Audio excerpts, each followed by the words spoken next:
الحمدللہ رب العالمین والصلاة والسلام علی سید المرسلین اما بعد فاعوذ باللہ من الشیطان الرجیم بسم اللہ الرحمن الرحیم۔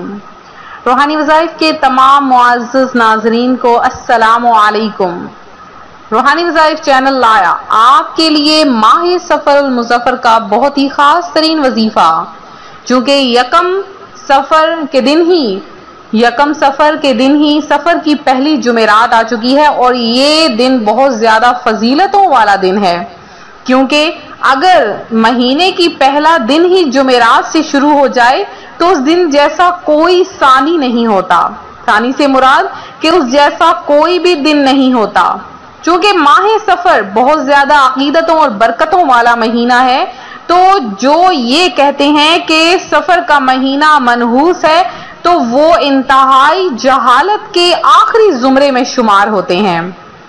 اللہ پاک نے ہر مہینہ خود بنایا اور ہر مہینے میں ہی برکتیں بنا دیں، چونکہ سفر کا مہینہ جسے ان دنوں میں شروعات کے دنوں میں، یا یہ کہہ لیں کہ جب مسلمان نہیں تھے اور اس وقت اسلام سے پہلے بہت سے ایسے واقعات ہوئے جن کی وجہ سے لوگ اس کو منحوس خیال کرنے لگے، لیکن اسلام آنے کے بعد ایسا کچھ بھی نہیں۔ پیارے آقا علیہ الصلوۃ والسلام نے فرمایا کہ کبھی بھی کسی شخص سے دوسرے شخص کو بیماری نہیں لگتی، کبھی کسی کی مصیبت دوسرے کی مصیبت نہیں بنتی، اور نہ ہی کبھی کوئی آفت مصیبت آ جائے راستے میں تو اس سے یہ کہیں کہ اس کی وجہ سے ہمارا دن بھر کا سفر اچھا نہیں گزرا۔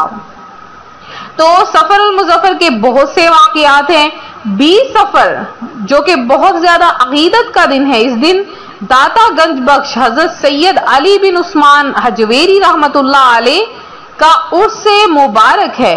28 سفر اور حضرت مجدد الف ثانی احمد فاروقی سرہندی حنفی رحمت اللہ علیہ کا یوم وصال ہے۔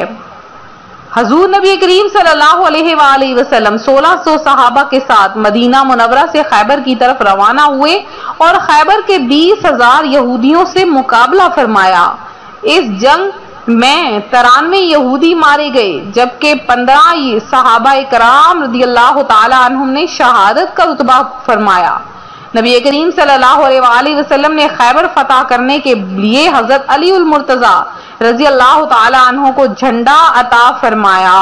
اور یہ کون سا دن تھا؟ یہ سفر المظفر کی 7 تاریخ تھی، تو 7 ہجری فتح خیبر ہوا۔ تو اس سے یہ معلوم ہوتا ہے کہ سفر کا مہینہ منحوس نہیں ہے۔ لہذا اگر آپ یہ کہتے ہوئے کسی کو سنیں کہ سفر کا مہینہ منحوس ہے، اس دن کوئی کام نہیں کرنا چاہیے، اس دن کوئی چیز نہیں بنانی چاہیے، اس دن کوئی بھی کام شروع نہیں کرنا چاہیے، تو آپ خدارا ان سے یہ ضرور عرض کیجئے کہ ہر مہینہ اللہ کا مہینہ ہے اور ایسے لوگوں سے پرہیز کیجئے۔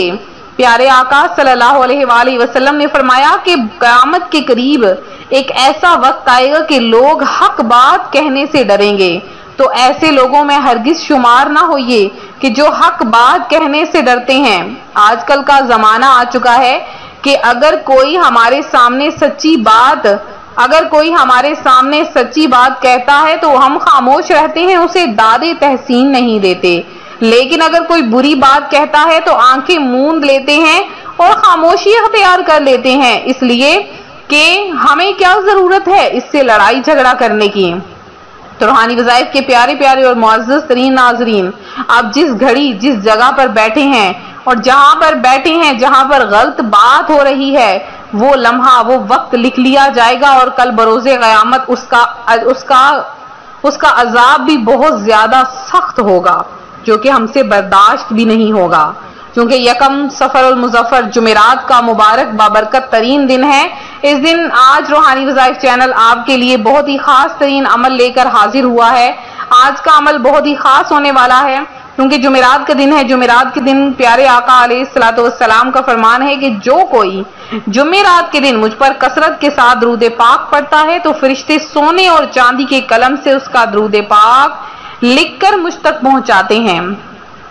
تو آپ لوگ ضرور سفر کے مہینے میں کثرت کے ساتھ استغفار پڑھیے، اور آج کے دن آپ کا ٹارگٹ ہے کہ آپ نے 20 مرتبہ سورہ اخلاص پڑھ کر روحانی وظائف چینل کے لیے پیش کرنی ہے۔ انشاءاللہ عز و جل آپ ایک ایک بہن بھائی کا نام دعا میں شامل کیا جائے گا اور اس کے لیے خصوصی دعا کی جائے گی بیماریوں سے حفاظت کے لیے۔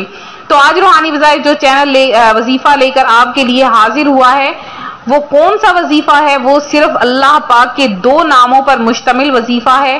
آج کے دن آپ کوشش کریں کہ 2 نوافل ادا کر لیں کہ سارا مہینہ آفات، بیماریوں اور مصیبتوں سے آپ پناہ میں رہیں اللہ کی۔ اگر آپ 2 نوافل نہ بھی پڑھ سکیں تو آپ نے کیا کرنا ہے کہ آج کے دن آپ نے کسی بھی نماز کے بعد جائے نماز پر بیٹھے ہوئے آپ نے سب سے پہلے درود پاک پڑھنا ہے کم از کم 11 مرتبہ۔ 11 مرتبہ درود پاک پڑھنے کے بعد آپ نے اللہ پاک کے 2 نام یا حیو یا قیوم، یا حیو یا قیوم کو آپ نے 666 مرتبہ 666 ٹائم 666 مرتبہ آپ نے یا حیو یا قیوم یہ دونوں نام پڑھنے ہیں۔ یہ پڑھنے کے بعد آپ نے صرف اور صرف 5 مرتبہ سورہ فاتحہ پڑھنی ہے۔ تو اینڈ میں آپ نے پھر سے 11 مرتبہ درود پاک پڑھنا ہے اور اللہ کی بارگاہ میں اپنے نصیب کے لیے دعا مانگنی ہے۔ اللہ پاک آپ کے نصیب میں رزق لکھ دے گا، آپ کے اگر نصیب میں بے اولادی ہے تو اولاد لکھ دے گا، اگر آپ لاچار ہیں، مجبور ہیں، پریشان حال ہیں تو اللہ پاک آپ کی پریشانیاں دور کر دے گا، آپ کی مصیبتیں ختم ہو جائیں گی۔ آپ کی زندگی میں اگر آپ کی زندگی میں کوئی بھی پریشانیاں ہیں تو وہ تمام پریشانیاں اللہ تبارک و تعالیٰ کے کرم سے ختم ہو جائیں گی۔ تو یہ تھا ہمارا آج کا عمل، ہمارا آج کا روحانی وظیفہ۔ تو روحانی وظائف چینل کے جتنے بھی معزز بہن بھائی ہیں جنہوں نے خصوصی دعا میں حصہ لیا ہے، ان تمام بہن بھائیوں کا نام خصوصی دعا میں شامل کیا گیا ہے۔ تو مزید اپنا نام دعاؤں میں شامل کروانے کے لیے ابھی اسی وقت کمنٹ سیکشن میں میسج کریں، آپ کا نام خصوصی دعا میں شامل کیا جائے گا۔ اور ساتھ میں میرے جن بہن بھائیوں نے دعا میں حصہ لینا ہے، جمعرات کے دن عصر کی نماز کے بعد خصوصی دعا کا اہتمام ہو رہا ہے، تو آپ کے لیے بھی خصوصی دعا کا اہتمام انشاءاللہ العزیز کروایا جائے گا۔ تو آپ لوگ کم از کم درود پاک ضرور پڑھیں اور آپ نے سورہ اخلاص ضرور پڑھنی ہے۔ اللہ تبارک و تعالی آپ سب کا حامی و ناصر ہو۔ ویڈیو کو لائک، ویڈیو کو شیئر کرنا ہرگز نہ بھولیں، چینل کو سبسکرائب کریں اور زیادہ سے زیادہ شیئر کریں تاکہ آپ لوگ بھی اس کار خیر میں حصہ لے سکیں اور اللہ پاک آپ پر بھی اپنی کرم نوازیاں فرما سکے۔ تو کثرت کے ساتھ درود پاک پڑھتے رہیے۔ روحانی وظائف کے تمام بہن بھائیوں کو بھی اپنی دعاؤں میں یاد رکھیے۔ ملتے ہیں اپنے اگلے وظیفے کے ساتھ۔ فی امان اللہ۔